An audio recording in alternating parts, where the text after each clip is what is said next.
അസ്ലം 4 പ്രാവശ്യമായിട്ട് മധുരത്തിൽ കൈവശം കൊടുത്തു. എനിക്ക് ഈ സംഭവം ഇതെന്താന്ന് അറിയില്ല. അപ്പൊ ഈ നമ്മള് കൂടുപാത്രം അങ്ങനെയാണോ? അത് അസ്ലം എന്നൊരു പേരുള്ളതുകൊണ്ടാണ് കൂടുപാത്രം എന്ന് പറയുന്നത്. ഫോണിലൊന്നും കോണ്ടാക്ട് വേണ്ട, ഞാൻ ഇവിടുന്ന് ചികിത്സ കഴിഞ്ഞ് പുറത്തിറങ്ങുന്ന ദിവസം ഞാൻ കോണ്ടാക്ട് ചെയ്തോളാം എന്ന് പറഞ്ഞു. ഈ നടിയുടെ പേര് വെളിപ്പെടുത്താൻ എന്തെങ്കിലും ബുദ്ധിമുട്ടുണ്ട്? വയനാട് പാൽവെളിച്ചത്തുള്ള കുറുവ ദ്വീപിലാണ് ഈ സംഭവം. ഈ സ്ത്രീ ഒറ്റയ്ക്ക് ജീവിക്കുന്ന ഒരു സ്ത്രീയാണ്. പുള്ളിക്കാരി ഇതൊക്കെ പറയുന്നതിൻ്റെ ഇടയിൽ തന്നെ ഞാൻ കരയുന്നുണ്ട്. ഞാനിത് എന്തിനു ചെയ്യണം? ഞാൻ മതവിശ്വാസിയാണ്, മതഭ്രാന്തനല്ല. അപ്പോൾ പുള്ളിക്കാർ പറയുന്നത് നിങ്ങൾ അഡിക്ഷൻ ആക്കുകയാണെന്നെല്ലാം പറയുന്നത് എൻ്റെ പണവും പ്രശസ്തിയും അടിച്ചു മാറ്റാനാണ്. സ്പെഷ്യൽ ബ്രാഞ്ചിൽ നിന്നുള്ള പോലീസുകാരെ വിളിച്ച് ഫസ്റ്റ് വിളിച്ചപ്പോൾ വിശ്വസിച്ചില്ല. കയ്യിലുണ്ടായിരുന്ന മെമ്പറാണോ ഇതായിരുന്നില്ല താങ്കളുടെ നമ്പർ എന്ന് ചോദിച്ചപ്പോൾ ആ പോലീസുകാരൻ ഞാൻ തിരിച്ചു വിളിച്ചപ്പോൾ അപ്പോൾ ആ നടിയുടെ പേര് പറഞ്ഞു, ഇന്ന നടി അന്വേഷിക്കാൻ പറഞ്ഞതാണെന്ന് ആ പുള്ളിക്കാരൻ പറഞ്ഞു. പുള്ളിക്കാരി ഒരു 2 മാസം മുമ്പ് ഒരു നോർത്ത് ഇന്ത്യയിൽ ഒരു സ്ഥലത്ത് പോയി. അവിടുന്ന് വന്നിട്ട് എന്നോട് പറഞ്ഞത് ഝാൻസി റാണിയുടെ പുനർജന്മമാണ് ഞാൻ, മലയാള സിനിമയിൽ ഇനി താനിന് വർക്ക് ചെയ്യണ്ട എന്ന് പറഞ്ഞു. അത് പറയാൻ അവർക്ക് എന്ത് അധികാരം? നിലവിലെ സാഹചര്യത്തിൽ ഭയമുണ്ടോ ജീവിതത്തിൽ? ഉറപ്പായിട്ടുണ്ട്.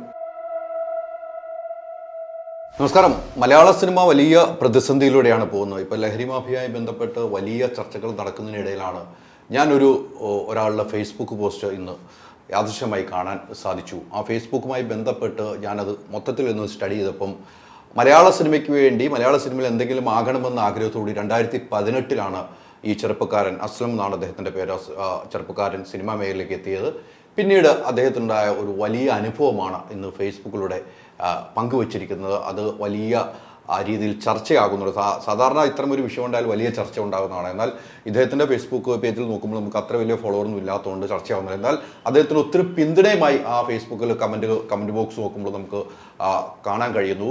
ഈ ലഹരിയോടൊപ്പം തന്നെ ഒരു ചർച്ച ചെയ്യപ്പെടുന്ന വിഷയമായി മാറുന്നു മന്ത്രവാദത്തിന് അടിമയായ മലയാള സിനിമയിൽ ആളുകളുണ്ട് എന്ന് തന്നെയാണ് ഇദ്ദേഹത്തിൻ്റെ വാക്കുകളിൽ നിന്നും, എന്ന് വെച്ചാൽ ഫേസ്ബുക്ക് പോസ്റ്റിലൂടെ നമുക്ക് മനസ്സിലാക്കാൻ. ഇദ്ദേഹമാണ് ഇപ്പോൾ എന്നോടൊപ്പമുള്ളത്. അസ്ലം, ഞാൻ പറഞ്ഞു വെച്ചത് താങ്കളുടെ ഫേസ്ബുക്ക് പോസ്റ്റിലെ കുറച്ച് കാര്യങ്ങളാണ്. ഞാൻ ഇന്ന് ഫേസ്ബുക്ക് പോസ്റ്റ് കാണുകയും എനിക്ക് കുറേ പേര് അയച്ചു തരികയും ചെയ്തു. ഈ പറഞ്ഞ പോലെ 2018 സിനിമാ മോഹവുമായിട്ട് വരുന്നു, സിനിമയിൽ എന്തെങ്കിലും ആകണമെന്നുള്ള ആഗ്രഹം. അങ്ങനെ ഫെബ്കയിലെ മെമ്പർഷിപ്പ് എടുക്കുന്നു, താൽക്കാലിക മെമ്പർഷിപ്പ് എടുക്കുന്നു, അസിസ്റ്റന്റ് മേക്കപ്പ് ആർട്ടിസ്റ്റായിട്ട്. അന്ന് ഭയങ്കര വിലയായതുകൊണ്ട് നിങ്ങൾ ചെറിയ പൈസക്ക് കൊറോണയൊക്കെ വന്നത് കൊണ്ട് പിന്നെ അത് മുഴുമിപ്പിക്കാൻ അങ്ങനെ അന്ന് മെമ്പർഷിപ്പ് കിട്ടുന്നു. അതിനുശേഷം താങ്കൾ സിനിമാ മേഖലയിൽ സജീവമാകിയാണ്, ആർട്ടിസ്റ്റുകളുടെ കൂടെ അസിസ്റ്റന്റായിട്ട്. അങ്ങനെ ഒരു നടിയുടെ ഒപ്പമാണ് താങ്കൾ യാത്ര ചെയ്തതെന്നാണ് എനിക്ക് ഫേസ്ബുക്ക് കഴിഞ്ഞൊരു വർഷമായിട്ട് നടിയുടെ കൂടെയാണ് യാത്ര ചെയ്തത്. അവിടെ ഉണ്ടായ അനുഭവങ്ങളാണ് നിങ്ങൾ ഫേസ്ബുക്കിൽ പങ്കുവച്ചിരിക്കുന്നത്. എന്താണ് സംഭവിച്ചത്? കഴിഞ്ഞ മാസം, അതായത് 2023 ഏപ്രിൽ 24 വരെ വളരെ നോർമലായിരുന്നു കാര്യങ്ങളെല്ലാം. അവിടെ തൊട്ട് ആ ഒരു 30 ഈ ഒരു 5-6 ദിവസങ്ങൾക്കുള്ളിലാണ് എല്ലാ കാര്യങ്ങളും നടക്കുന്നത്. ഒരു പ്രശ്നമില്ലാതെ ഒരു ചികിത്സക്ക് വേണ്ടി വയനാട് പോയതാണ് ഈ നടി. ഈ ചികിത്സയുടെ ഒരു ലാസ്റ്റ് ഒരു 4 days. നടിയുടെ പേര് വെളിപ്പെടുത്താൻ എന്തെങ്കിലും ബുദ്ധിമുട്ടുണ്ട്. എനിക്ക് ബുദ്ധിമുട്ടുണ്ട്. അത് ബുദ്ധിമുട്ടെന്ന് പറഞ്ഞാൽ നിയമപരമായിട്ടുള്ള ബുദ്ധിമുട്ടാണ്, എനിക്ക് പറയാനുള്ള ബുദ്ധിമുട്ടല്ല. അത് ഞാൻ വെളിപ്പെടുത്തിയാൽ എനിക്ക് നേരിടേണ്ടി വരുന്ന നിയമപരമായിട്ടുള്ള ബുദ്ധിമുട്ടുകൾ. അതിനുള്ളൊരു കെൽപ്പും കപ്പാസിറ്റി ഇല്ല, എനിക്കില്ല. ഞാനൊരു സാധാരണക്കാരനാണ്, അതുകൊണ്ട് എനിക്ക് അതിനുള്ള കെൽപ്പും കപ്പാസിറ്റി ഇല്ല. അതുകൊണ്ടാണ് നടിയുടെ പേര് പറയാത്തത്. അതെ, ഓഫ് കോഴ്സ് പറയാത്തത് അതുകൊണ്ടാണ്. അല്ലെങ്കിൽ ഞാൻ പറയും. അപ്പോൾ അങ്ങനെ പോയി അവിടെ 24-ാം തീയതി 25-ാം തീയതി മുതലാണ് ഒരു കോണ്ടാക്റ്റ് വിട്ടത് എന്നോട്.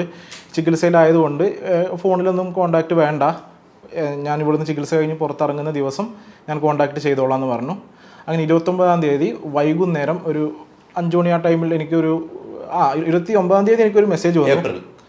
അതെ, ഈ കഴിഞ്ഞ മാസം ഏപ്രിൽ 29-ാം തീയതി മെസ്സേജ് വന്നു. 30-ന് രാവിലെ ഒരു 8:30, 30-ാം തീയതി രാവിലെ ഒരു 8:30 എന്നെ പിക്ക് ചെയ്യാൻ വരണം എന്ന് പറഞ്ഞു. അങ്ങനെ ഞാൻ ഡ്രൈവർ ആക്ച്വലി ഡ്രൈവറും കൂടെയാണ് ഞാൻ. പക്ഷെ അന്ന് ഈ നടിയുടെ വണ്ടിയിലല്ല പോയത്. അന്നൊരു ചെറിയൊരു അഡ്വർടൈസ്മെന്റ് ഉണ്ടായിരുന്നു വയനാട് വെച്ചിട്ട്. അപ്പോൾ അവർ തന്നൊരു വണ്ടിയിലാണ്, പ്രൊഡക്ഷൻ വണ്ടിയിലാണ് നമ്മൾ പോയത്. ഞാൻ മാനന്തവാടിയിൽ നിന്ന് ഈ വണ്ടിയിൽ കയറി വയനാട് പാൽവെളിച്ചത്തുള്ള കുറുവ ദ്വീപിലാണ് ഈ സംഭവം. ഷൂട്ടല്ല, ഈ ചികിത്സാ കേന്ദ്രം. വയനാട് പാൽവെളിച്ചത്തുള്ള കുറുവ ദ്വീപിൽ ആണ് ഈ ആയുർവേദ ചികിത്സാ കേന്ദ്രം. അവിടെ വെച്ചിട്ടാണ് ഈ ചികിത്സ നടന്നുകൊണ്ടിരിക്കുന്നത്. അപ്പോൾ അവിടേക്കാണ് ഞാൻ പിക്ക് ചെയ്യാൻ പോകുന്നത്. അവിടെ എത്തി ഉടനെ എന്നെ 8:30 എത്താൻ പറഞ്ഞു. ഞാൻ 8:15 അവിടെ എത്തി. പുള്ളിക്കാരി വന്നു, എന്നെ കണ്ടു, എന്നോട് അങ്ങോട്ട് ഒരു മാറ്റി നിർത്തിയിട്ട് എന്നോട് പിന്നെ ബാക്കിയുള്ള എൻ്റെ ഫേസ്ബുക്ക് പോസ്റ്റ് അതുപോലെ തന്നെ ഉണ്ട്. ഫേസ്ബുക്കിൽ കൃത്യമായിട്ട് പറയുന്നുണ്ട്. അതിൽ ചുരുക്കം ഒന്ന് പറയുമോ? ഫേസ്ബുക്കിൽ ഇറങ്ങിയ ചുരുക്കം പറയൂ. ചുരുക്കമായിട്ട് പറഞ്ഞാൽ എന്നെ വിളിച്ചു, അവിടെ കൊണ്ടുപോയി എന്നോട് നേരെ പറയുന്നത് ഇതാണ്: അസ്ലം 1 വർഷമായിട്ട് എൻ്റെ കൂടെ ഉണ്ട്. ഈ 1 വർഷത്തിനിടയ്ക്ക് എനിക്ക് 4 പ്രാവശ്യം മധുരത്തിൽ കൈവിഷം തന്നിട്ടുണ്ട്. അതുകൊണ്ടാണ് എനിക്കിവിടെ ചികിത്സിക്കാൻ വന്നതിന്റെ കാരണം. അതായത് അസ്ലം 4 പ്രാവശ്യമായിട്ട് മധുരത്തിൽ കൈവിഷം കൊടുത്തു. അതെ. അത് എന്ത് കൊടുത്തു എന്നാണ് പറയുന്നത്? കൈവശം കൊടുത്തു എന്ന് പറഞ്ഞാൽ എനിക്ക് ഈ സംഭവം ഇതെന്താന്ന് അറിയില്ല. അപ്പൊ ഈ നമ്മള് കൂടുപാത്രം അങ്ങനെയാണോ? അതെ, അതാണ് ഉദ്ദേശിക്കുന്നത്. എന്തോ കൂടോത്രപരമായിട്ട് ചെയ്തിട്ട്. അത് അസ്ലം എന്നൊരു പേരുള്ളതുകൊണ്ടാണ് കൂടുപാത്രം എന്ന് പറയുന്നത്. മേ ബി ആയിരിക്കും. പിന്നീടുള്ള അങ്ങോട്ടുള്ള സംസാരത്തിൽ അങ്ങനെ ആയിരുന്നു. ആ ഭാഗത്തു നിന്ന് വന്ന സംസാരത്തിൽ എൻ്റെ പേരും ഒരു വിഷയമായിരുന്നു. അങ്ങനെ അതുവരെ സത്യത്തിൽ ഈ നടി എന്ന് പറഞ്ഞാൽ 1 വർഷമായിട്ട് എന്നെ ഒരു ബ്രദറിനെ പോലെ കൊണ്ടു നടക്കുന്ന ഒരു പുള്ളിക്കാരിയായിരുന്നു. വേറെ മറ്റു പ്രശ്നങ്ങളൊന്നുമില്ല. എന്നെ ഇപ്പോൾ ഒരു ആക്ടർ അസിസ്റ്റന്റ് എന്നുള്ള ഒരു വേർതിരിവൊന്നുമില്ല. ഒരു ഹോട്ടൽ, നമ്മൾ യാത്രയിലാണെങ്കിൽ ഒരു ഹോട്ടലിൽ കയറുമ്പോൾ അടുത്തിരുത്തി ഫുഡ് വാങ്ങിത്തരും, ഒരേ വണ്ടിയിൽ യാത്ര ചെയ്യും. അങ്ങനത്തെ ഒരു പ്രശ്നമില്ലാത്ത ഒരാളായിരുന്നു. ഈ സ്ഥാപനത്തിൽ, ചികിത്സാ സ്ഥാപനത്തിൽ ചികിത്സയ്ക്ക് പോയതിനു ശേഷമാണ് അവിടുന്ന് പറഞ്ഞു, അവിടുന്ന് ഈ ചികിത്സാ കേന്ദ്രത്തിൽ നിന്ന് എന്തോ സംഭവിച്ചിട്ടുണ്ട്. അവിടുന്ന് എന്നോട് ഈ നടി പറഞ്ഞു, ഇവിടെ പ്രശ്നം വെച്ചപ്പോൾ ഏറ്റവും അടുത്തുള്ള ആളാണ് എന്തോ കൂടോത്രം എന്തോ ചെയ്തിട്ടുള്ളത്. അപ്പോൾ ഈ 1 വർഷമായിട്ട് ഈ സ്ത്രീ ഒറ്റയ്ക്ക് ജീവിക്കുന്ന ഒരു സ്ത്രീയാണ്. അപ്പോൾ അവരുടെ അടുത്ത് ഏറ്റവും ഇടപഴകുന്ന ആളാണ് ഈ കൂടോത്രം ചെയ്തിട്ടുള്ളതെന്ന്, അല്ലെങ്കിൽ ഈ കൈവശം തന്നിട്ടുള്ളതെന്ന്. അപ്പോൾ അത് ഞാനാകാനേ വഴിയുള്ളൂ എന്ന് പുള്ളിക്കാരി തീരുമാനിച്ചു, ഉറപ്പിക്കുന്നു. അവിടുന്ന് അങ്ങോട്ട് പിന്നെ ഞാൻ കുറച്ച് സാമ്പത്തികപരമായിട്ട് എന്നെ സഹായിച്ചിരുന്നു. അത് വേണ്ടെന്ന് പറഞ്ഞിരുന്നു. ഞാൻ സാമ്പത്തികമായി സഹായിച്ച കാര്യം, ഞാൻ വിദേശത്തേക്ക് പോകാനുള്ള കുറച്ച് പരിപാടിയൊക്കെ ഉണ്ടായിരുന്നു. അപ്പോൾ എന്നോട് പറഞ്ഞു, ആ ക്യാഷ് അതിലേക്ക് മാറ്റി വെച്ചോ, അതൊന്നും വേണ്ടെന്നൊക്കെ പറഞ്ഞു. പുള്ളിക്കാരി അവിടുന്ന് ഈ സ്പോട്ടിൽ ഈ 30-ാം തീയതി പറഞ്ഞു, അതൊന്നും പറ്റില്ല, സാമ്പത്തികപരമായി ഞാൻ അധ്വാനിച്ച ക്യാഷ് എന്തിനും നിനക്ക് തരണം. എനിക്ക് വയ്യാതാവുന്നതൊക്കെ നീ ഈ കൂടോത്രം ചെയ്തത് കൊണ്ടാണ്. അതുകൊണ്ട് നീ ആ ക്യാഷ് അടക്കം തിരിച്ചു തരണം. എന്നിട്ട് എൻ്റെ ഒരു ബാഗും പാസ്പോർട്ട് അടങ്ങിയ ഒരു ബാഗെല്ലാം എൻ്റെ വിസയുടെ ആവശ്യത്തിന് വേണ്ടി ഞാൻ പാസ്പോർട്ടെല്ലാം കൊച്ചിയിലേക്ക് കൊണ്ടുവന്നിരുന്നു. പാസ്പോർട്ട് അടങ്ങിയ ബാഗ് ഈ നടിയുടെ ഫ്ലാറ്റിലായിരുന്നു. അതടക്കം ഞാൻ പിന്നെ ഈ ക്യാഷ് എല്ലാം സെറ്റിൽ ചെയ്തതിന് ശേഷം തരാം, 1 നിമിഷം പോലും എൻ്റെ കൂടെ വർക്ക് ചെയ്യേണ്ട എന്ന് പറഞ്ഞ് എന്നെ ആ ഒരു സ്ഥലത്ത്, അതൊരു ഭയങ്കര ഉള്ളിലോട്ട് ഒരു റിമോട്ട് ഏരിയ ആണ് ഈ ആശ്രമം ഉള്ളത്. കുറുവാദ്വീപ് എന്ന് പറയുന്നത് അധികം വാഹന സൗകര്യമൊന്നും ഇല്ലാത്ത ഏരിയയാണ്. അവിടെ പുള്ളിക്കാരി എന്നെ തനിച്ചാക്കിയിട്ട് ഞാൻ വന്ന വണ്ടിയിൽ കയറി ഷൂട്ടിന് പോയി. അപ്പം അസ്ലമിനെ അവിടെ വെച്ച് ഉപേക്ഷിച്ചു. പൈസ വല്ലതും ഉണ്ടായിരുന്നു അസ്ലമിന്റെ അടുത്ത്? അവിടുന്ന് യാത്ര ചെയ്യാൻ ചെറിയ പൈസയും കാര്യങ്ങളൊക്കെ ഉണ്ടായിരുന്നു. ഞാൻ അവിടുന്ന് മാനന്തവാടിയിലേക്ക് ഒരു ബസ് കയറി അവിടുന്ന് അങ്ങനെ ഞാൻ തിരിച്ച് നാട്ടിൽ വന്നു. അസ്ലം പോകുന്നത് വണ്ടിയിൽ പോകുന്നു, അവിടെ വെച്ച് അസ്ലമത്തിനെ ഇറക്കി വിടുന്നു. അസ്ലം കൂടുപാത്രം ചെയ്തുകൊണ്ട് അസ്ലം എൻ്റെ കൂടെ യാത്ര ചെയ്യണമെന്ന് അവിടെ ഒറ്റയ്ക്കാക്കുന്നു. ആശ്രമത്തിൽ നിന്നുള്ളവരൊന്നും ചെയ്യാത്തത് ഭാഗ്യമല്ലേ? Of course. എനിക്ക് അവിടെ അങ്ങനത്തെ ഒരു അവിടെ അറിയില്ല ഒന്നും. അങ്ങനത്തെ ഒരു ആശ്രമമാണ്, കുറച്ച് ഉള്ളിലോട്ടാണ്, വേറെ അടുത്തൊന്നും ആരുമില്ല. ഒരു കബനി നദിയുടെ ഒരു തീരത്താണ് ഈ ആശ്രമം വരുന്നത്. അപ്പോൾ ഇത് വേറെ ആരും അറിയില്ല. അങ്ങനത്തെ ഒരു സ്ഥലമാണ്, ഭയങ്കര ഉള്ളിലോട്ടുള്ളൊരു സ്ഥലമാണ്. അങ്ങനെ അവരവിടെ എന്നെ ഉപേക്ഷിച്ച് അങ്ങനെ പോയി. ഞാൻ കുറച്ച് നടന്നു, പിന്നെ ഒരു ബസ് കിട്ടി, മാനന്തവാടി ടൗണിൽ വന്നു. അവിടുന്ന് പിന്നെ എൻ്റെ നാട്ടിലേക്ക് ഞാൻ തിരിച്ചു പോന്നു. തിരിച്ചു പോകുന്നതിന് ശേഷം ഞാൻ ഈ ഓൺ ദ വേ ഞാൻ കുറേ മെസ്സേജുകളൊക്കെ അയച്ചു. മാഡം എനിക്കിത്, ഞാൻ കരഞ്ഞു പോയി സത്യത്തിൽ. പുള്ളിക്കാരി ഇതൊക്കെ പറയുന്നതിൻ്റെ ഇടയിൽ തന്നെ ഞാൻ കരയുന്നുണ്ട്. ഞാനിത് എന്തിനു ചെയ്യണം? ഞാൻ മതവിശ്വാസിയാണ്, മതഭ്രാന്തനല്ല. എനിക്കൊരു വിശ്വാസമുണ്ട്. പക്ഷെ ഞാനത് ആരെങ്കിലും അടിച്ചേൽപ്പിക്കാനോ ആർക്കെങ്കിലും മോശം വരാനോ ഞാൻ അത് ഉപയോഗപ്പെടുത്താറില്ല. പിന്നെ ഞാനെന്ത് ചെയ്യണം? അപ്പോൾ പുള്ളിക്കാർ പറയുന്നത് ആക്ച്വലി എന്താ ചോദിച്ചാൽ, എൻ്റെ പണവും പ്രശസ്തിയും അടിച്ചു മാറ്റാനാണ് ഇതെല്ലാം ചെയ്യുന്നത്. അപ്പൊ എൻ്റെ ഒരു ലാസ്റ്റ് ഒരു 1 year ആയിട്ടുള്ള എൻ്റെ വരുമാന സ്രോതസ് പുള്ളിക്കാരിയാണ്. പുള്ളിക്കാരിക്ക് ഒരു സിനിമ ഉണ്ടെങ്കിൽ ആ സിനിമയിൽ നിന്ന് നമുക്ക് ഡെയിലി ബാറ്ററിയാണ് വരുന്നത്, സിനിമയിൽ നിന്ന് വരുമാനം എന്ന് പറയുന്നത്. പുള്ളിക്കാരിക്ക് എല്ലാ മാസവും സിനിമ ഉണ്ടെങ്കിൽ എനിക്ക് ആ സിനിമയിൽ നിന്നുള്ള വരുമാനമാണ്. പുള്ളിക്കാരിയായിട്ടൊരു ശമ്പളമായിട്ട് തരുന്നില്ല. അപ്പോൾ അതെല്ലാം ഞാനിപ്പോൾ ഒരു കൂടോത്രം ചെയ്യാന്ന് പറഞ്ഞാൽ പുള്ളിക്കാർക്ക് വർക്ക് ഉണ്ടാവണം, എന്നാലും എനിക്ക് സാമ്പത്തികപരമായിട്ട് എന്തെങ്കിലും ഇത് വരുള്ളൂ. പക്ഷേ നേരെ തിരിച്ച് എനിക്ക് ആ കടം തന്ന ക്യാഷിൻ്റെ കാര്യവും പിന്നെ എനിക്ക് വാങ്ങി തന്ന ഫുഡിൻ്റെ കണക്കും എനിക്ക് റൂം എടുത്ത് തന്നതും അതൊക്കെ ആണ് പുള്ളിക്കാരി സാമ്പത്തികപരമായിട്ട് നീ എന്നെ നിന്നിൽ അഡിക്ഷൻ ആക്കുകയാണെന്നെല്ലാം പറയുന്നത്. അതാണ് അവിടുന്ന് അങ്ങോട്ട് നടന്നത്. പിന്നെ 1-2 ദിവസം കഴിഞ്ഞ് ഞാൻ അറിഞ്ഞത്, എനിക്ക് എൻ്റെ സുഹൃത്തുക്കൾ കോൾ വന്നു, നീ ഇങ്ങനെ ചെയ്യുന്നുണ്ട്, പല കാര്യങ്ങൾ ചെയ്യുന്നുണ്ട്, നിന്നെപ്പറ്റി മോശമായ കാര്യങ്ങൾ ഈ നടി ഞങ്ങളെ വിളിച്ച് പറയുന്നുണ്ട്. താങ്കളുടെ സുഹൃത്തുക്കളെ വിളിച്ച്?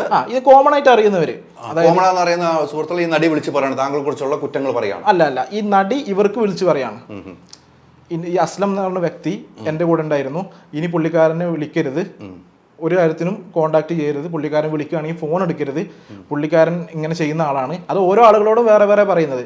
ചില ആളുകളോട് അവരെ പറ്റി ഞാൻ അവരെ പറ്റി മോശം പറഞ്ഞെന്ന് ഇവരോട് പറഞ്ഞിട്ടുണ്ടെന്ന് അങ്ങനെ കുറെ കാര്യങ്ങൾ പറയുന്നു. അതും പോരാഞ്ഞിട്ട് 2 ദിവസം കഴിഞ്ഞപ്പോൾ ഞാൻ നാട്ടിലില്ലല്ലോ, എൻ്റെ ഉമ്മ നാട്ടിലില്ല, അവർ പാലക്കാട് ഒരു ബന്ധുവീട്ടിൽ പോയതായിരുന്നു. എന്നെ തിരഞ്ഞിട്ട് ക്രൈം ബ്രാഞ്ചിൻ്റെ സ്പെഷ്യൽ ഫോഴ്സിൽ നിന്നൊക്കെ ആളുകൾ എൻ്റെ വീട്ടിൽ ഒരു തവണ അല്ല, ഒരു ദിവസമല്ല 2 ദിവസമെല്ലാം അടുപ്പിച്ച് വരുന്നു. എനിക്ക് വേറെ എല്ലാ ബന്ധങ്ങളും. താങ്കളുടെ പെരിന്തൽമണ്ണ വീട്ടിൽ വരുവാണ്. പെരിന്തൽമണ്ണ എൻ്റെ വീട്ടിൽ വന്ന് എൻ്റെ അയൽവാസികളോടൊക്കെ ചോദിക്കുന്നു ഇയാളുടെ ബാക്ക്ഗ്രൗണ്ട് എന്താണ്, ഇയാൾ എവിടെ നിന്ന് വരുന്നു. അപ്പോൾ എനിക്കിത് ഈ നടി വിട്ടതാണെന്നതിൽ തെളിഞ്ഞത് ഞാൻ എൻ്റെ പാസ്പോർട്ട് അടങ്ങിയ ബാഗ് പുള്ളിക്കാരുടെ വീട്ടിലുണ്ടായിരുന്നു. അതിൽ എൻ്റെ FFKയുടെ പഴയ ഒരു കാർഡ് ഉണ്ടായിരുന്നു. അതിൽ ഞാൻ എൻ്റെ പഴയ നമ്പറാണ് കൊടുത്തിരുന്നത്. ഈ നമ്പറാണ് ഫസ്റ്റ് എന്നെ ഒരു പോലീസുകാരൻ വിളിച്ചു, സ്പെഷ്യൽ ബ്രാഞ്ചിൽ നിന്നുള്ള പോലീസുകാരൻ വിളിച്ചു. ഫസ്റ്റ് വിളിച്ചപ്പോൾ വിശ്വസിച്ചില്ല.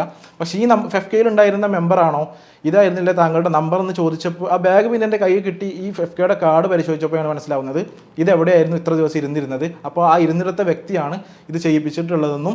പിന്നെ ഇന്നലെ 6-ാം തീയതി, ഈ മെയ് 6-ാം തീയതി ആ പോലീസുകാരൻ ഞാൻ തിരിച്ചു വിളിച്ചപ്പോൾ വിളിച്ചു. അപ്പോൾ ആ നടിയുടെ പേര് പറഞ്ഞു, ഇന്ന നടി അന്വേഷിക്കാൻ പറഞ്ഞതാണെന്ന് ആ പുള്ളിക്കാരൻ പറഞ്ഞു, ഈ പോലീസുകാരൻ പറഞ്ഞു. അപ്പോൾ പരാതി ലഭിച്ചിട്ടുണ്ടോ?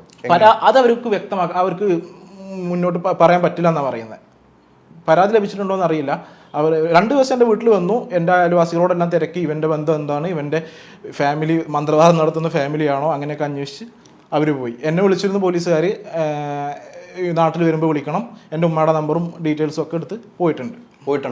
ഈ നിലവിലെ സാഹചര്യത്തിൽ പോലീസ് അന്വേഷണം നടത്തുന്നു, താങ്കളെ കുറിച്ച് മൊത്തം ബാക്ക്ഗ്രൗണ്ട് അന്വേഷിക്കുകയാണ്. അതെ, ബാക്ക്ഗ്രൗണ്ട് അന്വേഷിക്കുകയാണ്. താങ്കൾ നേരിട്ട് ഹാജരാകാൻ ആവശ്യപ്പെട്ടിട്ടുണ്ടോ? എന്നോട് നാട്ടിൽ വരുമ്പോൾ വിളിക്കണം എന്നാണ് പറഞ്ഞത്. 2 പ്രാവശ്യം അവർ ഭയങ്കര സ്ട്രിക്റ്റ് ആയിട്ട് പറഞ്ഞില്ലെങ്കിലും നിങ്ങൾ നാട്ടിൽ വരുമ്പോൾ വിളിക്കണം. ഞാൻ പറഞ്ഞു ഞാൻ എറണാകുളത്താണ്, നിങ്ങൾക്ക് വേണമെങ്കിൽ ഞാനിവിടെ ഉണ്ട്, ഇന്ന സ്ഥലത്തുണ്ട്, നിങ്ങൾക്ക് വേണമെങ്കിൽ വന്ന് കാണാമെന്ന് പറഞ്ഞപ്പോൾ അതൊന്നും കുഴപ്പമില്ല, ഞാൻ നിങ്ങളുടെ വീട്ടിലൊക്കെ പോയി അന്വേഷിച്ചിട്ടുണ്ട്, നിങ്ങളുടെ ബാക്ക്ഗ്രൗണ്ടൊക്കെ അന്വേഷിച്ചിട്ടുണ്ട്, അതാണ് എന്നോട് പറഞ്ഞത്. ഇത് പറഞ്ഞിട്ട് അടുത്ത ദിവസം പോയി വീണ്ടും പോയി ഞാൻ അവിടെ എത്തിയിട്ടുണ്ടോ എന്ന് അറിയാൻ വേണ്ടിയിട്ട് വീണ്ടും പോയി. ഈ നടിയുമായിട്ട് താങ്കൾ ഇപ്പോൾ 1 വർഷമായിട്ട് അല്ലേ, ഇതിനു മുമ്പ് താങ്കൾ സിനിമാ മേഖല ആരുടെ കൂടെയൊക്കെ നിന്നിട്ടുണ്ട്? ഞാൻ അങ്ങനെ പറയാൻ പറ്റില്ല അല്ലേ? അപ്പം എനിക്ക് മനസ്സിലാവും. പിന്നെ ഈ നടി ആരാണെന്ന് മനസ്സിലാകും. 2-3 പേരുടെ കൂടെ നിന്നിട്ടുണ്ടല്ലേ? ഈ നടിയുമായിട്ട് വേറെ എന്തെങ്കിലും സാമ്പത്തിക ഇടപാടുണ്ടോ താങ്കൾക്ക്?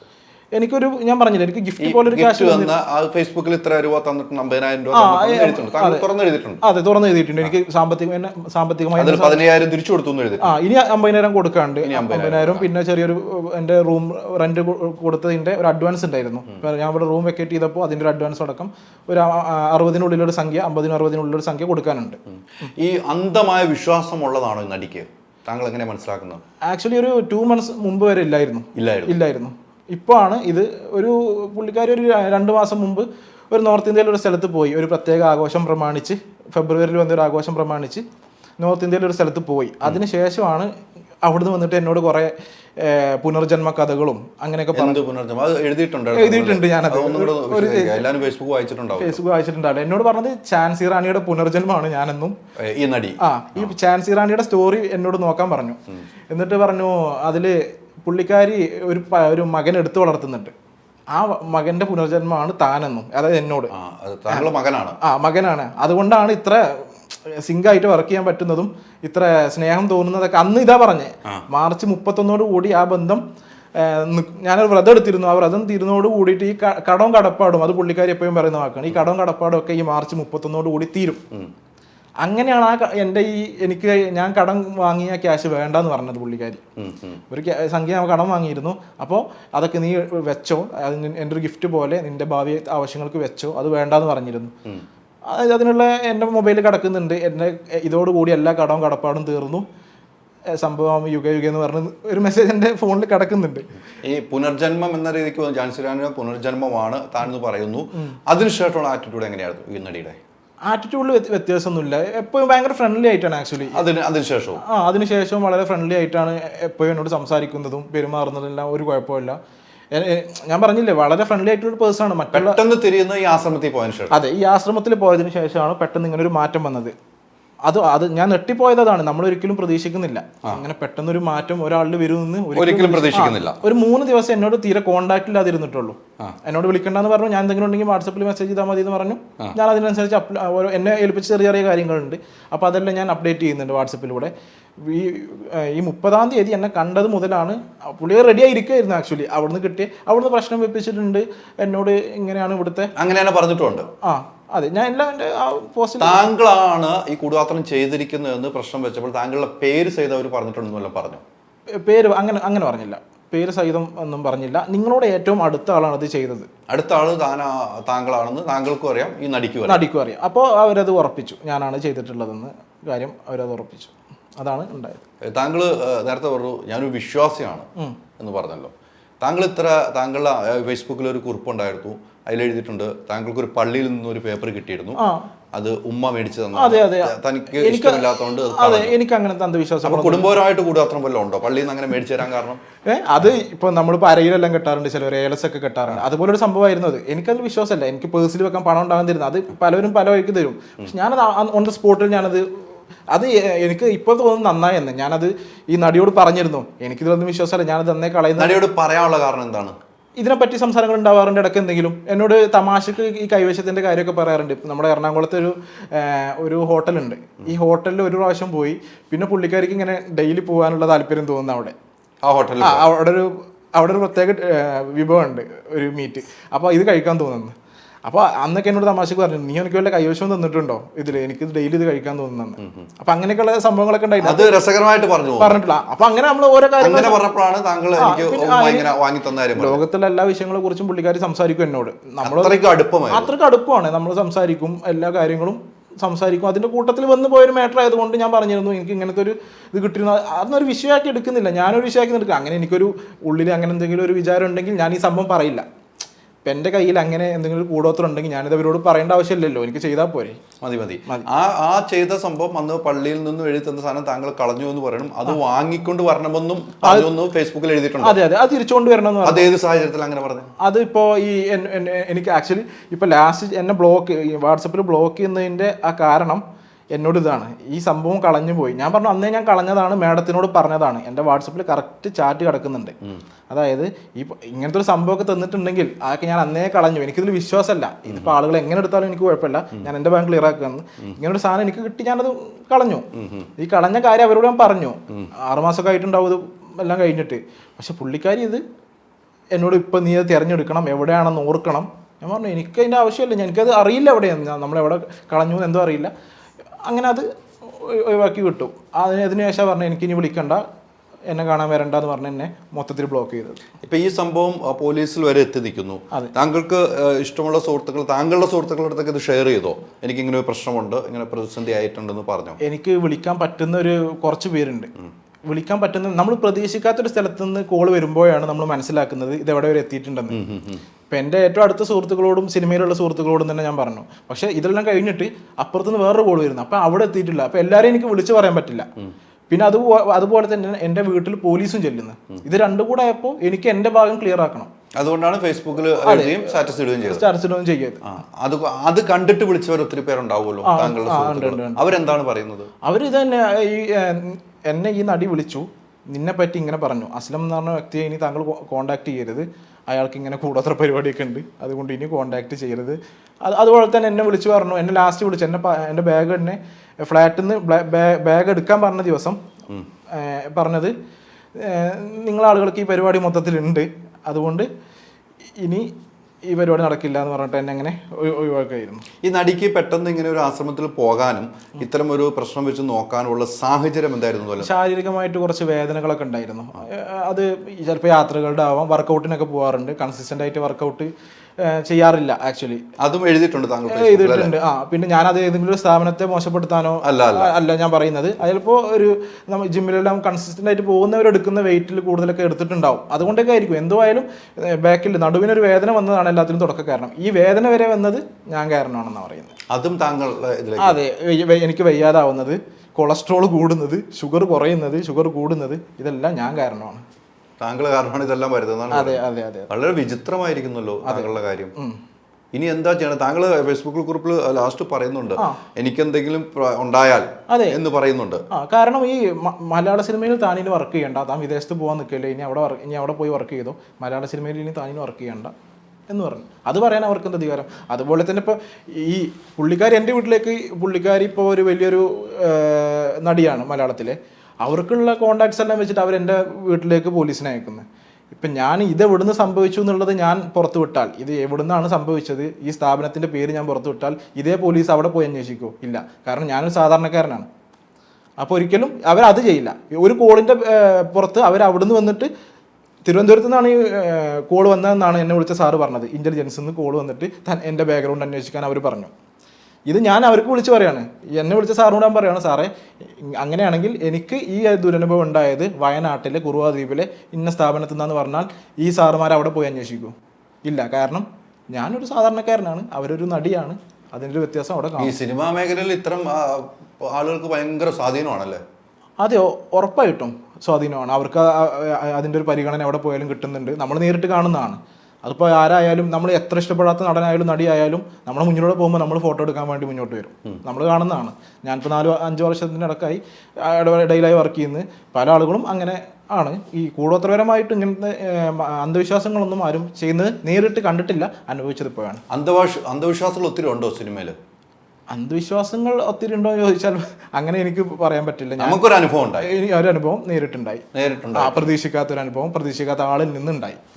ഈ പറഞ്ഞതുപോലെ ഒരു വർഷക്കാലം ഭയങ്കര സുഹൃത്തു പോലെ എന്ന് വെച്ചാൽ ഒരു സഹോദരനോ അല്ലെങ്കിൽ ഒരു മോനോ ഏത് രീതിക്കാണെങ്കിലും നിങ്ങളൊരു വലിയ സൗഹൃദമായിരുന്നു. അത് പെട്ടെന്ന് ഉടഞ്ഞു പോകുമ്പോൾ ഉണ്ടാകുന്ന ഒരു മാനസികാവസ്ഥ തന്നെയാണ് താങ്കൾ ഫേസ്ബുക്കിൽ കുറിക്കുകയും ചെയ്തത്. നിലവിലെ സാഹചര്യത്തിൽ ഭയമുണ്ടോ ജീവിതത്തിൽ? ഉറപ്പായിട്ടുണ്ട്. ഈ പോസ്റ്റ് കണ്ടപ്പോൾ തന്നെ എൻ്റെ ഒരു സുഹൃത്ത്, എനിക്ക് പറയാൻ പാടില്ലെന്നറിയില്ല, അങ്ങനെ ഒരു വഴി അറിഞ്ഞതാണ്, പുള്ളിക്കാർ എന്തായാലും അടങ്ങിയിരിക്കില്ല എന്നുള്ളൊരു ഇതിലുള്ള സംസാരമാണ് എനിക്ക് വന്നത്. അങ്ങനെ അടങ്ങിയിരിക്കാൻ, ഇപ്പോൾ എന്നെ ഇഷ്ടമില്ലാത്തൊരു വ്യക്തി ഈ സംഭവം ഇപ്പോൾ ഒരാളുടെ കൂടെ വർക്ക് ചെയ്യണം, ഒരാളുടെ അണ്ടറിൽ വർക്ക് ചെയ്യുമ്പോൾ, പേഴ്സണൽ അസിസ്റ്റൻ്റായിട്ട് വർക്ക് ചെയ്യുമ്പോൾ അവർക്കത് എന്നെ ഈ അണ്ടറിലുള്ള പേഴ്സണൽ അസിസ്റ്റൻറ്റിന് ഇഷ്ടമില്ലെങ്കിൽ അവർക്ക് പറഞ്ഞു വിടാം. അതിനപ്പുറത്ത് ഇവർ ഈ ചെയ്യുന്ന പ്രവർത്തികളാണ് എന്നെ ഇത്ര എത്തിച്ചത്, ഇവിടെ ഇരിക്കാൻ എത്തിച്ചത്. അവരെൻ്റെ വീട്ടിൽ പോലീസിന് വിടുന്നു, ഞാൻ അറിയുന്നവരെയും അറിയാത്തവരെയും, ഡ്രൈവേഴ്സിനെ വരെ, സിനിമയിൽ വർക്ക് ചെയ്യുന്ന ഡ്രൈവേഴ്സിനെ വരെ വിളിച്ചിട്ട് ഇവർ സംസാരിക്കുന്നത്. അതായത് ഇപ്പോൾ ചില ഈ ഡ്രൈവേഴ്സും ആർട്ടിസ്റ്റും എന്ന് പറഞ്ഞാൽ ചില പേഴ്സണൽ ഡ്രൈവറല്ല, നമ്മൾ സിനിമയിൽ വർക്ക് ചെയ്യുന്ന ഡ്രൈവേഴ്സും ആർട്ടിസ്റ്റും അത്ര ബന്ധം ഉണ്ടാവില്ലല്ലോ. കാരണം എപ്പോഴും മിങ്കിളാവാത്തൊരു വിഭാഗമാണ്. അവരെ വരെ വിളിച്ചിട്ട് എൻ്റെ കാര്യങ്ങൾ പറയുമ്പോൾ അവർ 40 പേരെ അറിയിക്കാൻ ശ്രമിച്ചു. എനിക്കത് 40,000 പേരെ അറിയിക്കണം, എൻ്റെ ഭാഗം ക്ലിയർ ചെയ്യണം. അതേ എൻ്റെ ഉദ്ദേശമുള്ളൂ. അതിനാണ് ഇപ്പോൾ സാറ് നമ്പർ ചോദിച്ചാൽ അതേ ടൈമിൽ ഞാൻ നമ്പർ തന്ന് ഇവിടെ വന്ന് സംസാരിക്കുന്നത്.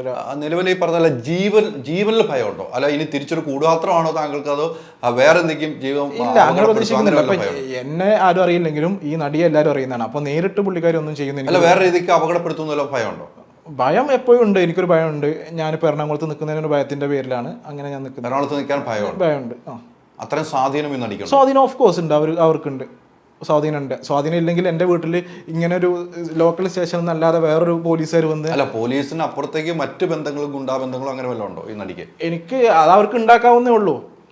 ഈ സിനിമയിലെ ഈ പരിചയങ്ങളെല്ലാം വെച്ചിട്ട് അതൊന്നും ഞാൻ പറയാൻ ആളല്ല. അവരെ പറ്റി അനാവശ്യമായിട്ടുള്ള ഒരു അഭിപ്രായം പറയാൻ ഞാൻ ആളല്ല. പക്ഷേ അവർക്ക് എന്തും ചെയ്യാം. ഞാൻ പറഞ്ഞില്ലേ, ഈ ഒരു സംഭവം ഞാനാണ് തിരിച്ച് പോലീസിനോട് പറയുന്നതെങ്കിൽ അവർക്ക് ഞാൻ ഒരു പൊട്ടം വിളിച്ച പോലെ അവരത് തള്ളിക്കളയും. പക്ഷേ ഇത് അവിടുന്ന് ഒരു കോൾ വന്നപ്പോഴേക്ക് എനിക്ക് അത് അറിയാനുള്ള റൈറ്റ്സ് ഞാൻ എൻ്റെ നാടായ പെരിന്തൽമണ്ണ സ്റ്റേഷനിലേക്ക് ഞാൻ വിളിച്ചപ്പോൾ അവിടുന്ന് പറഞ്ഞത് ഇത് എവിടുന്ന വന്നതെന്ന് പറയാൻ പറ്റില്ല. എന്നെ വിളിച്ച പോലീസുകാരനും പറഞ്ഞത് നമുക്ക് മേലെ നിന്നൊരു കോൾ വന്നു, നമ്മളത് അന്വേഷിച്ചു, നമുക്ക് ആരാണ് എന്താണെന്നൊന്നും പറയാൻ പറ്റില്ല. താങ്കൾ പരാതിയായിട്ട് പോയി, എൻ്റെ ജീവന് ഭയമുണ്ടെന്ന് പരാതിയായിട്ട് ഞാൻ പോകുന്നില്ല. എനിക്ക് നാട്ടിൽ പോയാൽ അവിടെ പോയി പരാതി ചെയ്യണമെന്ന് താല്പര്യമുണ്ട്. ഈ നാട്ടിലിപ്പോൾ എന്ത് പറയുന്നു, ഉമ്മയൊക്കെ എന്ത് പറയുന്നു? അവർ നാട്ടിലേക്ക് വിളിക്കുന്നു, ഇവിടെ സേഫ് അല്ലെങ്കിൽ നാട്ടിലേക്ക് പോകാൻ. പക്ഷേ ഞാനിവിടെ ഒരു ജോലി നോക്കുന്നു, നോക്കാൻ വേറെ എന്തെങ്കിലും ജോലി, ഇപ്പോൾ സിനിമയിലല്ലെങ്കിലും ജീവിക്കണ്ടേ. അപ്പോൾ അതിന് വേണ്ടിയിട്ട് ജോലി നോക്കിക്കൊണ്ടിരിക്കുന്നു ഇപ്പോൾ ഈ ദിവസങ്ങളിലായിട്ട്.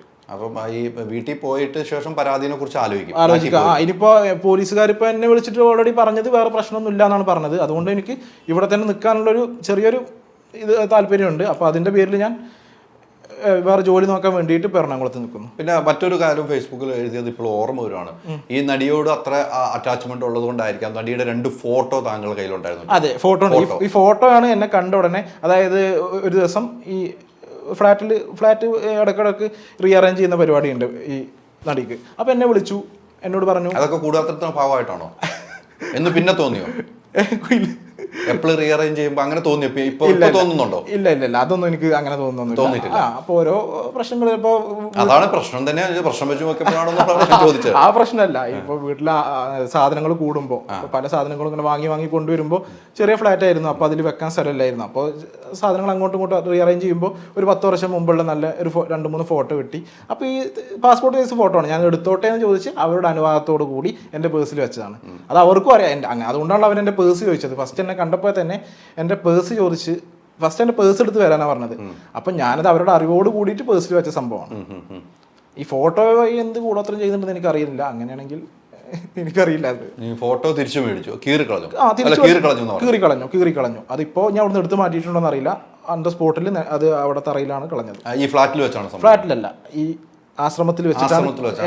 എന്നെ ഈ 30-ാം തീയതി രാവിലെ മീറ്റ് ചെയ്ത് ഫസ്റ്റ് എന്നോട് വാലറ്റ് ചോദിച്ചു, വാലറ്റ് കൊടുത്തു, വാലറ്റ് തുറന്ന് ഈ ഫോട്ടോ എടുത്ത് കീറി കളഞ്ഞു. എന്നിട്ടാണ് പിന്നെ അടുത്ത ഡയലോഗ്സ് വരുന്നത്. ഞാൻ ഫേസ്ബുക്കിൽ കുറിച്ച് ആ ഡയലോഗ്സ് വരുന്നത്. എൻ്റെ കൂടെ 1 വർഷമായി 4 തവണ ഇങ്ങനെ കൈവശം എന്നുള്ള കാര്യങ്ങളൊക്കെ പിന്നെയാണ് അതിന് പുറകെ ഫോൺ ചെയ്താണ് ഇതെല്ലാം പറഞ്ഞത്, അതോ മെസ്സേജ്? നേരിട്ട് ഈ മറ്റേ നമ്മള് കൂടുയാത്ര ചെയ്തെന്നുള്ള നേരിട്ടാണ് പറയുന്നത്? അതെ നേരിട്ട്. ഇല്ല, അതുകൊണ്ട് ഒരു തെളിവൊന്നും വെക്കാനില്ല. പക്ഷെ എനിക്ക് ഇപ്പോഴും എനിക്കൊരു ആത്മവിശ്വാസം, അല്ലെങ്കിൽ ഞാനിപ്പോൾ ഇവിടെ നിൽക്കുന്നതിന് കാരണം ഞാനിപ്പോൾ ഈ പോസ്റ്റ് ഇട്ടിട്ടും അവരിത് കണ്ടിട്ടുണ്ട്. അവർ കണ്ടവരൊക്കെ ഞാൻ അറിഞ്ഞു. പക്ഷെ അവര് നടി കണ്ടിരുന്നോ? നടി കണ്ടിട്ടുണ്ടെന്നൊക്കെ ഞാൻ അറിഞ്ഞു. നടി ഫ്രണ്ടാണ് ഫേസ്ബുക്കിൽ ഇപ്പോൾ? അല്ല, ഫേസ്ബുക്കിൽ കണ്ടില്ല. ആക്ച്വലി ഞാൻ ഫേസ്ബുക്ക് അധികം യൂസ് ചെയ്യാത്ത ഒരാളാണ്. എനിക്കിത് ഇങ്ങനെ പറയണം എന്നുള്ളത് കൊണ്ട് ഞാനിത് ചെയ്തു എന്നേ ഉള്ളൂ. ഇല്ല, ഞാൻ അധികം യൂസ് ചെയ്യാത്തൊരു ആപ്പാണ്. അപ്പോൾ ഇത് കണ്ടിട്ടുണ്ട്. അവർ ഈ നിമിഷം വരെ ഇപ്പോൾ ഞാൻ അവരോട് മോശമായിട്ട് വല്ലോ അല്ലെങ്കിൽ എൻ്റെ ഭാഗത്ത് അന്ധവിശ്വാസം ഉണ്ടെങ്കിൽ ഞാൻ അന്ധവിശ്വാസം ഉപയോഗിച്ചിട്ട്, മന്ത്രവാദം ഉപയോഗിച്ചിട്ട് അവർക്കെതിരെ എന്തെങ്കിലും ചെയ്തെന്ന് അവരിവിടെ ലോകത്ത് എവിടെയും സ്റ്റേഷനിൽ എവിടെയും പരാതി കൊടുത്തിട്ടില്ല. ഇപ്പോൾ ഒരാളെ പേരിൽ കൂടോത്രോ മന്ത്രവാദമോ ചെയ്തിട്ടുണ്ടെങ്കിൽ അവർക്ക് അങ്ങനെ കൊടുക്കാനുള്ള അവകാശമുണ്ട്. പക്ഷെ അവരിതുവരെ കൊടുത്തിട്ടില്ല. അപ്പോൾ അതിൽ നിന്ന് തന്നെ മനസ്സിലാക്കാം എന്താ നടന്നതെന്ന്. ഈ ഒരു നിമിഷം വരെ കൊടുത്തിട്ടില്ല അവർ. അപ്പോൾ എനിക്ക് എൻ്റെ ഭാഗം പുള്ളിക്കാരി പറയുമ്പോൾ എനിക്കത് വ്യക്തമാക്കണം. അതിനാണ് ഇത് വിളിച്ചു പറയാണ്. അതായത് പുള്ളിക്കാരിക്ക് ഇത് പബ്ലിക് ആവാൻ പാടില്ല. പക്ഷേ ഈ താഴെ നിൽക്കുന്ന ഈ ഇൻഡസ്ട്രിയിലുള്ള ആളുകളോട് പറഞ്ഞിട്ട് എന്നെ മാറ്റി നിർത്തണം. ഒരു ആജന്മ ശത്രുവായിട്ട് എന്നെ പ്രഖ്യാപിച്ചിരിക്കുക കുറഞ്ഞ ദിവസങ്ങൾക്കുള്ളിൽ. ഇപ്പോൾ താങ്കൾ എന്തായാലും തുറന്നു പറഞ്ഞു. എനിക്ക് തുറന്നു പറയണം. കാരണം എനിക്ക് എൻ്റെ ഒരു ആഹാരമായിരുന്നു, അല്ലെങ്കിൽ എനിക്കൊരു വരുമാനമായിരുന്നു ഈ പറയുന്ന നടി. പക്ഷേ ഈ നടി എന്നെ പിരിച്ചു വിടുകയും പിന്നെ നീ ഇവിടെ വർക്ക് ചെയ്യേണ്ടെന്ന് പറയാനുള്ള അവകാശം അവർക്കില്ലല്ലോ. അതുകൊണ്ട് അതെനിക്ക് പുറം ലോകം അറിയിക്കണം. താങ്കളെ കുറിച്ച് പേര് കൂടാത്രത്തിന്റെ പരാതി മാത്രമാണ് പറഞ്ഞത്. നടിയോട് ഒന്നും പറഞ്ഞിട്ടില്ല. ഒന്നും അവർ പറഞ്ഞിട്ടില്ല. ഈ ഒരു പരിപാടി മാത്രമേ പറയുന്നുള്ളൂ. അതാ പറഞ്ഞു, ഈ പണവും പ്രശസ്തിയൊക്കെ ഞാൻ അടിച്ചെടുക്കാൻ ശ്രമിക്കുന്നെന്നാണ് അവർ പറയുന്നത്. ഇനിയിപ്പോ നിങ്ങൾ കേസുമായിട്ട് പോയാൽ നടി ഇങ്ങനെ വല്ലതും പരാതി തിരിക്കുമെന്നുള്ള? അതെ, ഞാൻ അതുകൊണ്ട് മാത്രമാണ് ഞാൻ കേസുമായിട്ട് പോകാത്തത്. കാരണം എൻ്റെ അടുത്ത് നേരിട്ട് പറഞ്ഞൊരു സംഭവം ആയതുകൊണ്ട് തെളിവുകളില്ല. അപ്പോൾ ഞാൻ അന്വേഷിച്ചപ്പോൾ ഇതൊരു സിവിൽ കേസായിട്ടേ കൊടുക്കാൻ പറ്റുള്ളൂ. അപ്പോൾ അവർക്ക് കൗണ്ടറായിട്ട് ഇതിന് ഞാൻ അവരെ കയറി പിടിച്ചെന്നോ അങ്ങനെ പല കേസുകളും അവർക്ക് ഫയൽ ചെയ്യാം. അവരൊരു സ്ത്രീ ആയതുകൊണ്ട് അവരെ തന്നെ പരിഗണിക്കുള്ളൂ. അവരൊരു നടി ആയതുകൊണ്ട് അവരെ തന്നെ പരിഗണിക്കുള്ളൂ. ഞാനൊരു സാധാരണക്കാരനായതുകൊണ്ട് എനിക്കൊന്നും ചെയ്യാനും പറ്റില്ല. ഞാൻ അത്ര വലിയ സാമ്പത്തിക സ്ഥിതിയുള്ള ആളൊന്നുമല്ല ഇതിൻ്റെ പിന്നാലെ നടക്കാനും. പിന്നെ ഞാൻ പുറത്തു പോകാൻ നോക്കുന്നുണ്ട്. അപ്പോൾ അതൊക്കെ അവർക്ക് മുടക്കാൻ പറ്റും. ആ കേസൊക്കെ ആയിക്കഴിഞ്ഞാൽ പുറത്തു പോകും. എൻ്റെ അതൊക്കെ അവർ ചെയ്യും. ഇപ്പം നിലവിൽ ഈ സിനിമാ മേഖലയിൽ നിന്നും ഈ ഫേസ്ബുക്ക് പോസ്റ്റ് ഒക്കെ ആരെങ്കിലും ഒക്കെ വിളിച്ചു? സിനിമാ മേഖല ഇല്ല, ആരും വിളിച്ചിട്ടില്ല. സിനിമാ മേഖലയിൽ ആരോടെങ്കിലും? സിനിമാ മേഖലയിൽ നിന്ന് ആർട്ടിസ്റ്റ് അങ്ങനെ ആരും വിളിച്ചില്ല. താങ്കളുമായിട്ട് ബന്ധമുള്ള നമ്മുടെ ഈ നടന്റെയോ നടിയുടെ അസിസ്റ്റന്മാരായിട്ട് നിൽക്കുന്നവർക്ക് നിങ്ങൾക്കൊരു പരസ്പര ബന്ധമുള്ളൂ ലൊക്കേഷൻ പോകുമ്പോൾ? അതൊരു 4-5 പേരുമായിട്ടൊക്കെ ഞാൻ ഷെയർ ചെയ്തു ഓൾറെഡി കാര്യങ്ങൾ. അവരൊക്കെ എന്ത് പറഞ്ഞു? അവരൊക്കെ വിശ്വസിക്കാൻ പറ്റുന്നില്ല. ഇങ്ങനെയൊക്കെ സംഭവിച്ചെന്ന് വിശ്വസിക്കാൻ പറ്റുന്നില്ല. അവരെല്ലാവരും ഇത് കേട്ടിട്ട് ആകെ തരിച്ചിരിക്കുകയാണ്. ഇതെന്ത് ഇങ്ങനെയുള്ള ഒരാളല്ലല്ലോ എന്നുള്ളൊരു ഇതാണ് പറയുന്നത് എല്ലാവരും. നിങ്ങളെപ്പോലെ ജോലി ചെയ്യുന്ന ഒത്തിരി പേരുണ്ട്. നിങ്ങൾക്ക് വേണ്ട രീതിക്കുള്ള പരിഗണന കിട്ടുന്നുണ്ടോ സിനിമയിൽ? ആക്ച്വലി ഇപ്പം എന്നെപ്പോലുള്ള ആളുകൾ, ഞാനിപ്പോൾ യൂണിയനിൽ അംഗമൊന്നുമല്ല, പക്ഷെ പരിഗണന എല്ലാം കിട്ടുന്നുണ്ട്. അതിലൊന്നും തെറ്റ് പറയാൻ കുഴപ്പമൊന്നുമില്ല. അതിലൊക്കെ നമുക്ക് മാന്യമായിട്ടുള്ള ശമ്പളം കിട്ടുന്നുണ്ട്. അതെല്ലാം ഓക്കെയാണ്. ഈ ബാറ്റ തരുന്നത് നടിയുടെ കൂടെ ബാറ്റ തരുന്ന പ്രൊഡ്യൂസറിന്റെ പ്രൊഡക്ഷൻ ഭാഗമാണ് നിങ്ങൾക്ക് ബാറ്റ തരുന്നത്? പ്രൊഡക്ഷൻ ഭാഗമാണ്. നിങ്ങൾ ബാറ്റ ഇത്ര എന്ന് പറയുന്നുണ്ട്, ആ ബാറ്റ പ്രൊഡക്ഷനിൽ തരും. അതെ. നിങ്ങൾക്ക് താമസ സൗകര്യമൊക്കെ എങ്ങനെയായിരിക്കും? താമസ സൗകര്യം പ്രൊഡക്ഷനിൽ തരും. അതൊക്കെ നല്ല സൗകര്യങ്ങളാണ് തരാറുള്ളത്. അതിലൊന്നും നമുക്കൊന്നും കുറ്റം പറയാനൊന്നുമില്ല. പ്രൊഡക്ഷന്റെ ഭാഗത്തു നിന്നൊക്കെ നിങ്ങളോട് നല്ല രീതിയിലാണ്. ഈ ആർട്ടിസ്റ്റുകളുടെ ഭാഗത്തു നിന്നും നല്ല രീതിക്കാണ്. ആർട്ടിസ്റ്റുകളും നല്ല രീതിയിൽ ഇപ്പോൾ ആരും അങ്ങനെ എല്ലാവരും ഇപ്പോൾ കൂടെ വരുന്ന അസിസ്റ്റൻസിനെല്ലാം നല്ല രീതിയിലാണ് ട്രീറ്റ് ചെയ്യുന്നതും. എല്ലാവരും അങ്ങനെയാണ്. നിങ്ങൾ അസിസ്റ്റന്റ് എന്ന് പറയുമ്പോൾ എന്തൊക്കെ പണി ചെയ്യണം? ചിലവർ മേക്കപ്പ് അടക്കം ചെയ്യുന്നവരുണ്ട്, എല്ലാം മേക്കപ്പ് ചെയ്യുന്നവരുണ്ട്. ചിലവർ മേക്കപ്പ് ചെയ്യില്ല, ബാക്കിയുള്ള ഫുഡിൻ്റെ കാര്യങ്ങൾ. ചിലവരാണെങ്കിൽ പേഴ്സണൽ അസിസ്റ്റൻ്റായി നിൽക്കുമ്പോൾ ഡേറ്റ്സ് വരെ നോക്കും. ഇപ്പോൾ നല്ല തിരക്കുള്ള ആർട്ടിസ്റ്റ് ആണെങ്കിൽ അവരുടെ ഡേറ്റ്സ് ഡ്രൈവറായിട്ട് വർക്ക് ചെയ്യും. അങ്ങനെ എല്ലാ കാര്യങ്ങളും നോക്കും. കുട പിടിച്ചു കൊടുക്കണം, ചായ കൊടുക്കണം, ചോറ് കൊടുക്കണം. പിന്നെ ഈ ആർട്ടിസ്റ്റിന് ചിലപ്പോൾ കൺട്രോളറുമായിട്ട് ബന്ധപ്പെടാൻ വല്ല ഇഷ്ടപ്പെടില്ല എന്നല്ല, ചിലപ്പോൾ അവർക്ക് നേരിട്ട് പറയാൻ ബുദ്ധിമുട്ടോ അല്ലെങ്കിൽ ഈ പറഞ്ഞ പോലെ ചെറിയ കാര്യങ്ങളായിരിക്കും. അപ്പോൾ ഈ ചെറിയ കാര്യം അവരോട് പറയണമെങ്കിൽ ഇവർക്ക് ചിലപ്പോൾ നമ്മളൊരു എന്തോ അവിടെ പോയി പറയാനുള്ള ഒരാളായിട്ട് നമ്മൾ ഉപയോഗിക്കും. അപ്പോൾ അവരുടെ നിന്നുള്ള കുറ്റവും എന്തും നിങ്ങൾ കേൾക്കാൻ തയ്യാറാണോ അല്ലേ? അങ്ങനെയും പറയാം. അങ്ങനെ കേൾക്കാറുണ്ടല്ലോ അല്ലേ? അങ്ങനെ ഞാനിതുവരെ അങ്ങനെ കേട്ടിട്ടില്ല. അങ്ങനെ കേൾക്കുന്നവരുണ്ടല്ലോ, കേൾക്കുന്നവർ ഉറപ്പായിട്ടുണ്ട്. ഏറ്റവും കൂടുതൽ അസിസ്റ്റന്റിനെ പറഞ്ഞു വിടുമ്പോൾ അവര് ഏറ്റവും വലിയ സാധനത്തിനായിരിക്കും പറഞ്ഞു വിടുന്നത്. എനിക്ക് വേണം താനും നിങ്ങൾ പോയി പറയൂ, കിട്ടിയാൽ കിട്ടി, ഇല്ലെങ്കിൽ ഓക്കെ എന്നുള്ള രീതിക്ക് അങ്ങനെ പറഞ്ഞു വിടുന്നുണ്ടല്ലേ. ഈ നിലവിൽ ഇപ്പോൾ വലിയ പ്രതിസന്ധിയിൽ തന്നെ എത്തി നിൽക്കുന്നു അല്ലെ. ഇപ്പൊ മലയാള സിനിമ നേരത്തെ പറഞ്ഞ വലിയ ലഹരി പിടിയിലാണ്. ഇതിനി കൂടാത്രം എന്ന നിലയിലേക്ക് അന്ധവിശ്വാസത്തിന്റെ പിടിയിലും പെട്ടു എന്ന് തോന്നുന്നുണ്ടോ? ഇതുപോലെ സംഭവങ്ങൾ ഉണ്ടാവും. ഞാൻ കേട്ടിട്ടുണ്ട്. പലർക്കും പല വിശ്വാസങ്ങളാണ്. ഇപ്പോൾ സിനിമയിൽ അഭിനയിക്കുന്ന ഒരു മനുഷ്യന്മാരാണ്, അല്ലാത്തൊരു മനുഷ്യന്മാരാണ്. സിനിമേൻ്റെ പുറത്തുള്ളവർ ലഹരി ഉപയോഗിക്കുന്നുണ്ട്. സിനിമ എന്ന് പറയുന്നത് ഒരു എല്ലാവരും നോക്കുന്നൊരു വിനോദം പരിപാടി ആയതുകൊണ്ട് എല്ലാവരും അത് ഭയങ്കര തുറച്ചു നോക്കുന്നൊരു സംഭവമാണ്. ഇപ്പോൾ സിനിമയിലുള്ളവർ മാത്രമല്ല ലഹരി ഉപയോഗിക്കുന്നത്, സിനിമയിലുള്ളവർ മാത്രമല്ല കൂടോത്രം അല്ലെങ്കിൽ മന്ത്രവാദം യൂസ് ചെയ്യുന്നത്. അപ്പോൾ എല്ലായിടത്തും ഉണ്ട്. സിനിമയിലാകുമ്പോൾ ഇത് പെട്ടെന്ന് ആളുകളിലേക്ക് എത്തും, സിനിമാക്കാരൻ ചെയ്യുമ്പോൾ ഇത് പെട്ടെന്ന് എല്ലാവരും അറിയും, അത്രേ ഉള്ളൂ. അല്ല, ഇപ്പോൾ ഈ നടിയാണെങ്കിലും താങ്കളുമായിട്ട് വിളിച്ച് തന്നെയാണ് ഈ കാര്യങ്ങൾ പറഞ്ഞിട്ടുള്ളൂ. അതെ, താങ്കൾ അറിയാവുന്ന കുറച്ച് സുഹൃത്തുക്കൾ എടുത്തുകൊണ്ടു. താങ്കൾ ആ നടി ആരാണെന്ന് എനിക്കറിയില്ല, താങ്കൾ എഴുതിയ ചില സുഹൃത്തുക്കൾക്ക് അറിയാം. അപ്പോൾ ആ നടിയെ പരസ്യമായിട്ട് അവഹേളിക്കുന്നത് തുല്യമായി എന്ന് തോന്നുന്നുണ്ട് ഇപ്പോൾ. പരസ്യം അല്ല, ഇതിപ്പോൾ നടിയായാലും ഞാനായാലും അവരെ 10 പേര് കൂടുതൽ അറിയുമെന്ന് കരുതിയിട്ട് മനുഷ്യന്മാരല്ലാതിരിക്കുന്നില്ല. ഇപ്പം ഞാനും മനുഷ്യരാണ്, അവരും മനുഷ്യരാണ്. എന്നെപ്പറ്റി ഇല്ലാത്തത് പറയുമ്പോൾ എനിക്ക് എന്തുകൊണ്ട് ഉള്ളത് പറഞ്ഞുകൂടാ? എന്നെപ്പറ്റി ഇല്ലാത്തതാണ് അവർ പറഞ്ഞുകൊണ്ടിരിക്കുന്നത്. അപ്പോൾ എനിക്കെന്തുകൊണ്ട് ഉള്ളത് പറഞ്ഞുകൂടാ? സംഭവിച്ചത് ഞാൻ പറഞ്ഞു, അവർ പറഞ്ഞു, അവർ ഊഹിച്ചത് അല്ലെങ്കിൽ ആരോ പറഞ്ഞു കൊടുത്തത് ഇതാണ് സംഭവിച്ചതെന്ന് ആരോ പറഞ്ഞു കൊടുത്തത് അവർ പറഞ്ഞു. അപ്പോൾ എനിക്കെന്തുകൊണ്ട് സംഭവിച്ചത് പറഞ്ഞുകൂടാ? അതാണ് എൻ്റെ ഒരു ചോദ്യം. അതുകൊണ്ട് തന്നെയാണ് ഇന്നും ഒരു ഫേസ്ബുക്ക് പോസ്റ്റ്. അതെ, ഇന്ന് കിട്ടും. ആസിഫ് അലിയൊക്കെ കൂട്ടിയതുകൊണ്ട്. അല്ല, അതെന്താണ് അങ്ങനെ ഇടാൻ കാരണം? അത് ഞാൻ ഫസ്റ്റ് മൈസൂർ വർക്ക് ചെയ്യുന്ന ടൈമിൽ ആസിഫിക്കാട് ഒരു പടം അവിടെ ഷൂട്ട് വന്നിരുന്നു. അപ്പോൾ അവിടെ നിന്നാണ് എനിക്ക് സിനിമയിലേക്കുള്ള ഒരു എൻട്രി. ഞാൻ ഒരാളെ പരിചയപ്പെട്ട് അവിടെ നിന്നാണ് ഒരു കോണ്ടാക്ട് കിട്ടി. പിന്നെയാണ് ഞാനിതിലേക്ക് കയറി വന്നത്. അതാണ് ഓർമ്മപ്പെടുത്തിയത്. അതാണ് ഓർമ്മ. ഞാൻ എൻ്റെ ഒരു തുടക്കം നമ്മുടെ ഒരു തുടക്കം ആസിഫ് അലി ആണ് നമ്മളെ ഒന്ന് പരിചയപ്പെടുത്തി. ആസിഫ് അലി എനിക്ക് നേരിട്ട് പരിചയമൊന്നുമില്ല. ഈ ആസിഫ് അലിയുടെ പടത്തിൽ വർക്ക് ചെയ്ത ഒരു പുള്ളിയായിട്ട്, യൂണിറ്റിലെല്ലാം വർക്ക് ചെയ്യുന്ന ഒരു ചേട്ടനുമായിട്ട് പരിചയം ഉണ്ടായിരുന്നു. അപ്പോൾ പുള്ളി എന്നൊരു നമ്പറുമായിട്ടാണ് ഞാൻ വരുന്നതും പിന്നെ പല ആളുകളെ പുള്ളി വഴി പരിചയപ്പെടുന്നതും. പാലക്കാട് കൊല്ലങ്കോട് ഒരു ഷൂട്ട് എടുക്കുന്നുണ്ടായിരുന്നു ഒരു 6 മാസത്തിന് ശേഷം, ഈ പരിചയപ്പെടുന്നതിന് ശേഷം. അപ്പോൾ അങ്ങോട്ട് ഞാൻ ചെന്ന് പുള്ളിയെ മീറ്റ് ചെയ്തു. പുള്ളി അവിടെ നിന്ന് പിന്നെ മേക്കപ്പിൽ വർക്ക് ചെയ്യുന്ന വേറൊരു ചേട്ടനെ പരിചയപ്പെടുത്തി. അങ്ങനെയൊക്കെയാണ് ഞാൻ ഇതിലോട്ട് വന്നു കയറിയത്. ഇനി നിലവിലെ സാഹചര്യത്തിൽ എന്താണ് പ്ലാൻ? ഒരു പ്ലാൻ ഇപ്പോൾ എനിക്ക് മൊത്തം ഒരു എംപ്റ്റിയാണ്, ഒന്നും തീരുമാനം എടുക്കാൻ പറ്റുന്നില്ല. ഇതിപ്പോൾ ഞാനിപ്പോൾ വേറൊരു ആർട്ടിസ്റ്റുമായിട്ട് എനിക്ക് അങ്ങനെ പെട്ടെന്ന് കയറാനുള്ളൊരു ഓപ്ഷൻ എനിക്കധികം കോണ്ടാക്ട്സ് ഒന്നുമില്ല. ഞാൻ വന്ന് 2-3 വർഷമായെങ്കിലും ഇടയ്ക്ക് ലോക്ക്ഡൗൺ എല്ലാം വന്ന് നമ്മളധികം ആർക്കും അറിയില്ല. അപ്പോൾ ഇനി എന്തെങ്കിലുമൊക്കെ നോക്കണം, എന്തെങ്കിലും ഒരു പണി എടുക്കണം. ഇപ്പോൾ സിനിമ അല്ലെങ്കിൽ ഞാൻ കുടുംബം നോക്കുന്ന ഒരാളാണ്. അപ്പോൾ എനിക്ക് എന്തെങ്കിലും ഒരു ജോലി ചെയ്യണം എന്നുണ്ട്. വരുമാനമാണ് ഒറ്റ ദിവസം കൊണ്ട് നമ്മുടെ പ്ലാൻ. നമ്മുടെ ഒരു വരുമാനമാണോ കുടുംബം നിലനിൽക്കുന്നത്? അതെ, എൻ്റെ വരുമാനത്തിലാണ് കുടുംബം നിലനിൽക്കുന്നത്.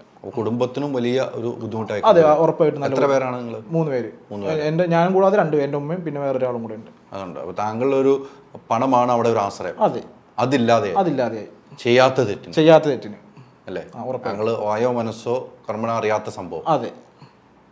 ഇനിയിപ്പോൾ ഏക്കാലം പഴി കേട്ട് ഇനി എങ്ങനെയാലും ചെയ്യാൻ തോന്നുന്നുണ്ടോ?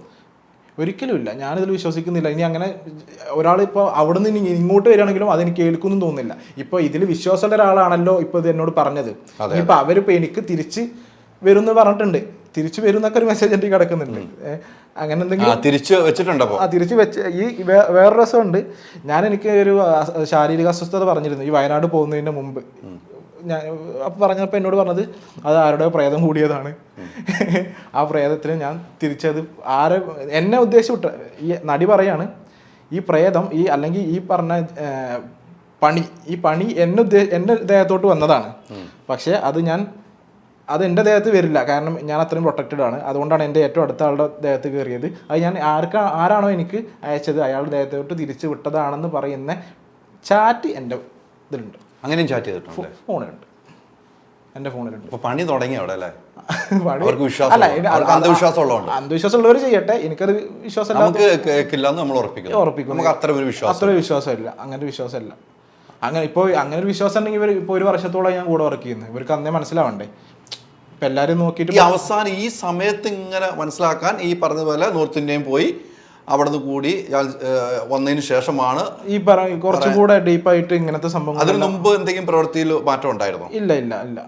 അല്ല, ഇവര് ഇനി വല്ല ജോത്സ്യനെ അങ്ങനെ കാണാൻ പോകുന്നൊക്കെ അറിയുമായിരുന്നു? ഇല്ല, അങ്ങനത്തെ ഒരു പരിപാടി ഇല്ലായിരുന്നു. സാധാരണ എല്ലാ യാത്രയിലും പങ്കെടുക്കാറുള്ളതല്ലേ കേരളത്തിൽ? അതെ, കേരളത്തിലായാലും പുറത്തായാലും എല്ലാം പോകാറുണ്ടായിരുന്നു. ഈ മറ്റേ നോർത്ത് ഇന്ത്യൻ പോയപ്പോൾ കൊണ്ടേയില്ല? ഇല്ല, അത് പേഴ്സണലായിട്ട് അവർ ഫ്രണ്ട്സിന്റെ കൂടെ പോയൊരു യാത്രയായിരുന്നു അത്.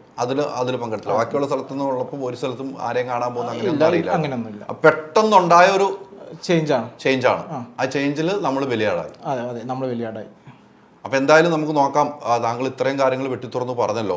ഞങ്ങൾക്ക് ഇങ്ങനെ ഒരു അവസരം തരുക എന്നുള്ളത് താങ്കൾ ഫേസ്ബുക്ക് വായിച്ചപ്പോൾ ഇത് എന്തോ ഉണ്ട്, അതിനകത്ത് എന്താണെന്ന് അറിയണമെന്ന് ആഗ്രഹം. താങ്കൾ നടിയുടെ പേര് പറയുന്നില്ല. പേര് പറഞ്ഞാൽ താങ്കൾക്ക് ജീവനിൽ ഭയമുള്ളതാണ്, ഇനി പോലീസ് കേസുമായിട്ട് പോകണം എന്നുള്ളതാണ്. പല ആളുകളും നമ്മളിപ്പോൾ ഈ വാർത്ത കൊടുക്കുമ്പോൾ എന്താണ് നടിയുടെ പേര് പറയാത്ത എന്നൊക്കെ ചോദിക്കും. ഞാനും ആ നടിയുടെ പേര് കേൾക്കാൻ ആഗ്രഹിക്കുന്നില്ല. ഇനി ഇതിന്റെ പിന്നിൽ ആരെങ്കിലും വന്നാൽ തീർച്ചയായിട്ടും എൻ്റെ ഫുൾ ഉത്തരവാദിത്വം, ഇപ്പോൾ അഭിമുഖം തന്നതിൻ്റെ ഫുൾ ഉത്തരവാദിത്വം ഇനി പോലീസ് ഉൾപ്പെടെ അന്വേഷിച്ചാലും താങ്കൾക്ക് തന്നെയാണ് എൻ്റെ ഉത്തരവാദിത്വം. ഞാനും അതിൻ്റെ കൂടെ ഉണ്ടാവും. ഞാൻ അഭിമുഖം എടുത്തത് കൊണ്ട് ഞാനും കൂടെ ഉണ്ടാവും. അപ്പോൾ ധൈര്യമായിട്ട് മുന്നോട്ട് പോവാം. ഒന്നിനെയും ഭയപ്പെടേണ്ട കാര്യമില്ല. ഒരു കൂടുപാത്രം ആർക്കും ഫലിക്കില്ല എന്ന വിശ്വാസം താങ്കൾക്കുള്ളത് അങ്ങനെ തന്നെ ഇരിക്കട്ടെ. എന്തായാലും അസ്ലമിൻ്റെ ജോലിയുമായി മുന്നോട്ട് പോവാം. ഉറപ്പായിട്ടും. കേട്ടോ, താങ്ക് യു.